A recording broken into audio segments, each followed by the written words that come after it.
I never imagined I'd be the one to lose everything over something as ugly as envy, especially when it came from the person I loved most in the world, my little sister, Lila. But here I am, sitting in the dusty attic of our old family home, surrounded by faded photos and broken dreams, realizing that the jealousy simmering between us for years didn't just tear us apart. It shattered our entire family into pieces. How do you even begin to forgive someone who spent their life resenting you for things you never meant to take from them, only to find out they've been hiding a secret that could have changed everything? If you've ever felt the sting of betrayal from someone you die for, or if you've watched your family crumble under the weight of unspoken grudges, then you're going to want to stick around for this story. It's raw, it's messy, and it's got me questioning everything I thought I knew about love, loyalty, and forgiveness. I'm spilling my heart out here, hoping that maybe by sharing this, I can figure out how to pick up the pieces, or if I even should. So, grab a cozy spot, maybe a tissue or two, and let's walk through this painful journey together, because I'm still trying to make sense of how envy turned my sister into a stranger and left me with nothing but regrets. I guess I should start where it all began, or at least where I first noticed the cracks forming between Lila and me.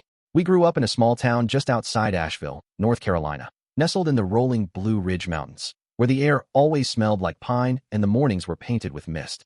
Our family wasn't rich by any stretch, but we had a little flower shop on Main Street called Blossom Haven, a quaint place with creaky wooden floors and big glass windows that let in golden sunlight.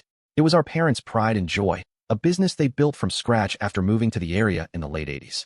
Mom would arrange vibrant bouquets of roses and daisies while Dad handled deliveries, driving around in an old beat-up van with the shop's logo peeling off the side. Lila and I spent our childhoods there, playing hide-and-seek between the shelves of potted plants, sneaking bits of ribbon to make crowns, and giggling over the funny names of flowers like Bird of Paradise. I'm 3 years older than Lila, and back then, I thought of her as my shadow, always trailing behind me, copying my every move, wanting to be just like her big sister. I loved that role, being the one she looked up to, the one who'd braid her hair or help her with homework at the scratched-up table in the shop's back room. But looking back now, I can see the seeds of envy were planted early, even if I didn't recognize them at the time. I was the golden child in our parents' eyes, or at least that's how Lila saw it. Always getting straight A's, winning art contests at school, being praised for helping out at the shop with a natural knack for arranging flowers. Lila struggled more, whether it was with grades or fitting in with friends, and I didn't realize how much it hurt her to hear Mom say things like, "Why can't you be more like your sister?" I thought I was just doing my best, not stealing anything from her, but to Lila, every compliment I got was a reminder of what she wasn't. By the time we hit our teenage years, the tension between us started to bubble up in ways I couldn't ignore, though I tried to. I was 16, focused on getting into a good college with dreams of becoming a graphic designer, while Lila, at 13, was wrestling with her own identity, feeling like she was always in my shadow. I'd come home from school with awards or stories about how my art teacher wanted to showcase my work at a local gallery, and I'd see her face fall, her hazel eyes clouding over with something I didn't fully understand back then. She'd mutter something sarcastic like, "Oh, big surprise, you're perfect again," and storm off to her room, slamming the door so hard the framed photos on the wall would shake. I'd stand there, confused, hurt, wondering why she couldn't just be happy for me. I didn't get it. I wasn't trying to outshine her. I was just chasing my own dreams. But to her, every step forward I took felt like a step she couldn't match, a reminder of her own insecurities. Our parents didn't help, even if they didn't mean to make things worse. Dad would pat me on the back, beaming with pride, while Mom would nudge Lila to try harder, not seeing how those words cut her deep. I started to feel this weird mix of guilt and frustration. Guilt because I hated seeing her upset, and frustration because I didn't know how to fix it, didn't know how to dim my own light just to make her feel better. I loved her so much, but I was starting to resent the way her bitterness cast a shadow over every good thing in my life.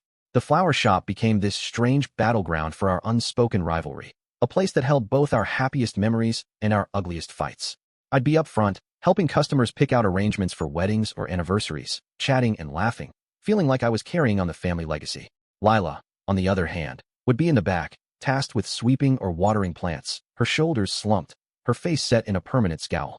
I remember one summer day, the air thick with humidity and the scent of fresh lilies, when I'd just finished a big order for a local church event. Mom praised me in front of a customer, saying I had a real gift, and I caught Lila rolling her eyes from the doorway, her hands gripping a broom like she wanted to snap it in half. Later that day, when we were alone, she muttered under her breath that I was just sucking up to everyone, that I didn't even care about the shop, just the attention. Her words stung, sharp and cold, like a slap I didn't see coming. I wanted to yell back, to tell her I was working hard for our family, not for some ego trip, but I didn't. I just walked away, feeling this heavy ache in my chest, a mix of anger and sadness I couldn't shake.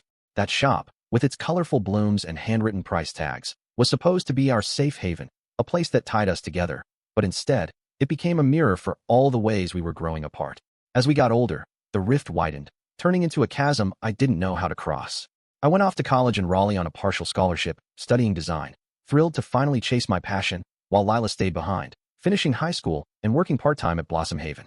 I'd call home every week, trying to keep the connection alive, asking how she was, telling her about my classes or the quirky coffee shops I'd found.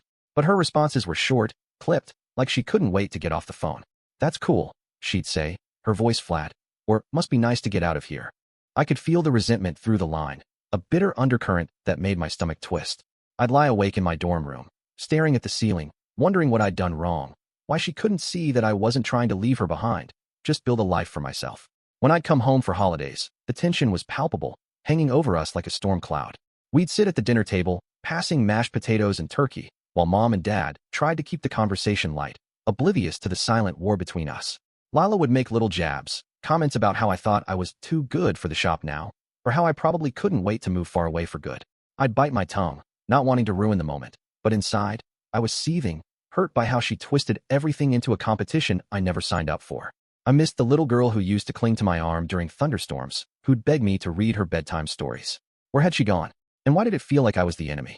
The real breaking point came about 5 years ago, when I was 27 and Lila was 24. I'd landed a big freelance design contract with a company in Charlotte, a project that could have been my ticket to stability, maybe even a full-time gig with benefits. I was over the moon, calling home to share the news, hoping maybe this time Lila would be happy for me, or at least not tear me down. But when I told her, her voice went cold, and she just said, "Good for you." Before hanging up, I brushed it off, figuring she was just having a bad day, focusing instead on the work ahead. What I didn't know then was that Lila's envy had turned into something darker, something I never thought she was capable of. A few weeks later, I got an email from the company saying they decided to go with another designer, no explanation, just a polite rejection. I was crushed, sitting in my tiny apartment, staring at the screen, feeling like all my hard work had been for nothing. I didn't understand what had gone wrong. My portfolio was strong, my pitch had been solid, and they'd seemed so enthusiastic. It wasn't until months later, through a mutual contact in the industry, that I learned the truth. Someone had reached out to the company anonymously, claiming I'd plagiarized parts of my portfolio, sending fake evidence that made me look untrustworthy. The contact didn't know who it was, but as I sat there, piecing it together, a sick feeling settled in my gut. Who else would have had access to my work? Who else knew enough about my life to pull something like that? It had to be Lila. The realization hit me like a freight train, stealing the air from my lungs. My own sister, the person I'd grown up protecting, had sabotaged me out of spite, letting her jealousy poison everything. The betrayal cut so deep I couldn't even cry at first. I just felt numb, hollow, like a part of me had been ripped out and I'd never get it back. I didn't confront her right away. I couldn't. The anger was there, burning hot and fierce, but so was this overwhelming sadness, a grief for the relationship we'd lost, for the family we used to be. Instead, I pulled away completely. I stopped calling, stopped visiting as often, throwing myself into smaller design gigs to rebuild my reputation, trying to pretend I could move on. But every quiet moment, every late night when I couldn't sleep, my mind would wander back to her, to us, to the flower shop with its familiar smells of earth and petals. I'd remember the way she used to smile when we'd sneak cookies from the jar Mom kept behind the counter, or how we'd sit on the porch of our old house, watching fireflies on summer nights, making up stories about where they were going. Those memories clashed with the bitterness of what she'd done, creating this emotional storm inside me I didn't know how to weather.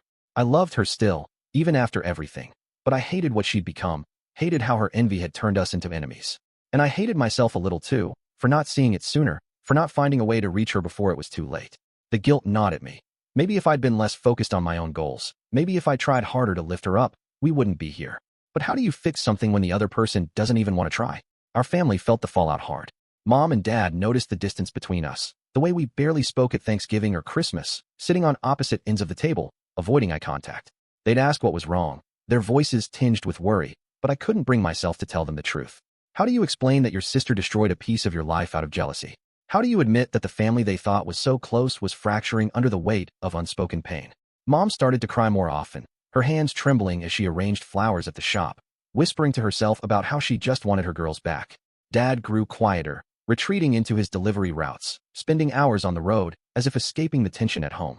The flower shop, once a place of warmth and laughter, felt like a mausoleum now, a tomb for the life we used to have.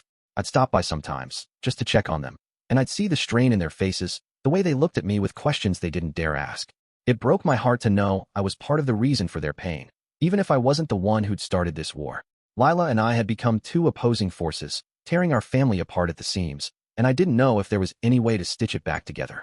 Here's where the unexpected twist comes in, the thing that turned my already broken world upside down all over again. A few weeks ago, I was back in town to help Mom and Dad sort through some old stuff in the attic of our childhood home, a cluttered space filled with boxes of forgotten treasures and cobwebs. They're getting older, thinking about selling the house and maybe even the shop, so we were clearing out decades of memories, old report cards, holiday decorations, toys we'd long outgrown. I was sifting through a box of papers, sneezing from the dust, when I found an envelope tucked between some yellowed notebooks. It was in Lila's handwriting, addressed to me, but never sent. My heart stopped as I opened it, my fingers trembling, not sure what I'd find. Inside was a letter, dated about a year after I'd lost that design contract, written in her messy scrawl. In it, she confessed everything. How she'd sent that anonymous tip to the company, how she'd let her envy consume her, how she'd hated herself every day since for what she'd done. She wrote about how she'd always felt like she was living in my shadow, how every achievement of mine felt like a failure of hers, how she'd lashed out because she didn't know how else to deal with the pain. But the part that hit me hardest was when she said she missed me, missed us, missed the days when we were a team. She wrote that she didn't know how to apologize, didn't think I'd ever forgive her, but she needed me to know she regretted it all, that she'd give anything to take it back. Reading those words, sitting there in the dim light of the attic, surrounded by relics of our past, I felt a flood of emotions I couldn't name. Anger, sorrow, a flicker of hope, all tangled together. Was this real? Did she mean it? Or was it just guilt talking, a fleeting moment of clarity before she went back to resenting me? I've been wrestling with that letter ever since, turning it over in my mind like a puzzle I can't solve. I haven't seen Lila in months. She moved to Knoxville a while back, working some retail job, keeping her distance just like I've kept mine. Part of me wants to reach out, to call her, to ask if she still feels this way, if there's any chance we can rebuild what we've lost. I think about the flower shop, about how it's still standing on Main Street, even as Mom and Dad talk about selling. And I wonder if it could be a place to start over, a place to remember who we were before envy tore us apart. I picture us there, arranging flowers side by side like we did as kids, laughing over old stories, healing the wounds we've carried for so long. But another part of me is scared that too much damage has been done, that her regret isn't enough to erase the betrayal, that I'll open myself up only to get hurt again. I walk along the mountain trails near Asheville sometimes, the same ones we hiked as a family years ago, listening to the rustle of leaves and the distant call of birds, trying to find clarity in the quiet. I pass by overlooks where we used to stop and take pictures, Lila sticking out her tongue in every shot, and the nostalgia hits me like a wave, making my chest ache. I want my sister back, but I don't know if I can trust her, don't know if I can let go of the pain she caused, not just to me, but to our whole family. And that's where I'm at now, stuck in this limbo of hope and doubt, love and resentment. I'm sitting here, holding onto this letter like it's a lifeline, or maybe a grenade waiting to explode. I keep asking myself if forgiveness is possible, if I have it in me to give her another chance, or if some things are just too broken to fix. I think about Mom and Dad, about how much it would mean to them to see us together again, to have their family whole, even if it's not perfect. But I also think about the years of hurt, the way her envy shattered my trust, the way it fractured everything we held dear. Can you really rebuild a bond after something like that? Or am I just setting myself up for more heartbreak by even considering it? So, I'm turning to you, whoever's listening out there. I need your advice, your perspective, because I'm so lost right now. If you've been through something like this, if you've had to forgive someone who hurt you deeply, how did you do it? How did you know if it was worth the risk? Should I reach out to Lila, show her I found the letter, try to talk through everything? Or should I protect myself and keep my distance, let the past stay buried? I want to believe there's a way forward, a way to mend what's been broken, but I'm terrified of getting it wrong. Drop your thoughts in the comments below, because I'm honestly at a crossroads here, and I could use all the help I can get. Let's keep this conversation going. Maybe together we can figure out if family is worth fighting for, even after the deepest betrayals. I keep replaying the words from Lila's letter in my head, over and over, like a song stuck on repeat. I miss us, she wrote, and those 3 little words hit me harder than I expected. They dragged me back to a time when us meant something unbreakable, a bond that felt like it could weather anything. I remember this one summer when we were maybe 10 and 7, spending long, lazy days at a creek near our house outside Asheville. We'd wade in the cool water, splashing each other, laughing so hard our sides hurt, collecting smooth pebbles to skip across the surface. I'd always help her find the flattest ones, showing her how to flick her wrist just right, cheering when she got a good bounce. Those moments felt so pure, so untouched by the complications of growing up, and I'd give anything to go back there, to that simplicity. But then I snapped back to reality, to the weight of her betrayal, and I wonder if those memories are just a mirage now, a trick of nostalgia making me forget how much has changed. How do you hold on to the good when the bad feels so much heavier? I've been walking around our old neighborhood a lot lately, trying to clear my head, passing by the familiar houses with their sagging porches and overgrown yards. Every corner holds a piece of our story. There's the park where we used to swing for hours, betting who could go higher, and the little diner where we begged Dad for milkshakes after school. I stopped by Blossom Haven yesterday, just to peek through the window since it was after hours. The shop looks tired now, the paint on the sign fading, the windows smudged with fingerprints, but I could still picture us inside, young and carefree, tying ribbons around bouquets while Mom hummed old country songs. I stood there for a long time, my breath fogging up the glass, feeling this ache for what we've lost, not just the shop, but the sense of togetherness it represented. I keep wondering if Lila ever drives by and feels the same pang, if she ever thinks about those days, or if her resentment has buried all the good under layers of bitterness. Does she look at that shop and see a battlefield, or does she see home? I've been carrying her letter in my jacket pocket, folded up tight, like it's some kind of talisman, or maybe a burden I can't let go of. I pull it out sometimes when I'm alone, rereading the lines, searching for clues about who she is now, about whether she's really changed. There's a part of me that wants to believe her, to trust that her regret is genuine, that she's not the same person who sabotaged my career out of spite. But there's another part, louder and more cynical, that whispers I'm a fool for even considering it. I mean, how do you forgive someone who deliberately hurt you, who watched you struggle and didn't say a word? I think about the months after I lost that contract, how I'd cry myself to sleep, doubting my talent, wondering if I'd ever recover. Lila knew I was hurting. She had to have known, and she stayed silent, letting me drown in that pain. How do I reconcile that with the sister who wrote, "I'd give anything to take it back"? Is it even possible to rebuild trust after something like that? Or am I just clinging to a fantasy because the alternative, losing her forever, is too hard to face? I've been talking to Mom more lately, trying to gauge how Lila's doing without directly asking. Mom's voice always softens when she mentions her, saying things like, "She's working hard in Knoxville, but I think she's lonely," or, "I wish you two would talk. You know she looks up to you." That last one stings, because I don't know if Lila ever really looked up to me, or if she just saw me as a benchmark she could never reach. Mom doesn't know about the letter, doesn't know about the sabotage, and I'm not sure I'll ever tell her. She's already carrying so much worry about the family, about Dad's bad knee and the shop's dwindling customers, and I don't want to add to her burden. But sometimes I catch her looking at old photos on the mantle, ones of Lila and me with gap-toothed smiles, and I see the longing in her eyes, the silent plea for us to fix whatever's broken. It makes me feel guilty, like I'm letting her down by not reaching out to Lila, but I'm also protecting myself, or at least trying to. I don't know if Mom would understand the depth of the hurt, or if she'd just tell me to be the bigger person. A phrase I've heard too many times growing up. Being the bigger person sounds noble, but it's exhausting when you're the one always bending, always forgiving, always trying to hold everything together.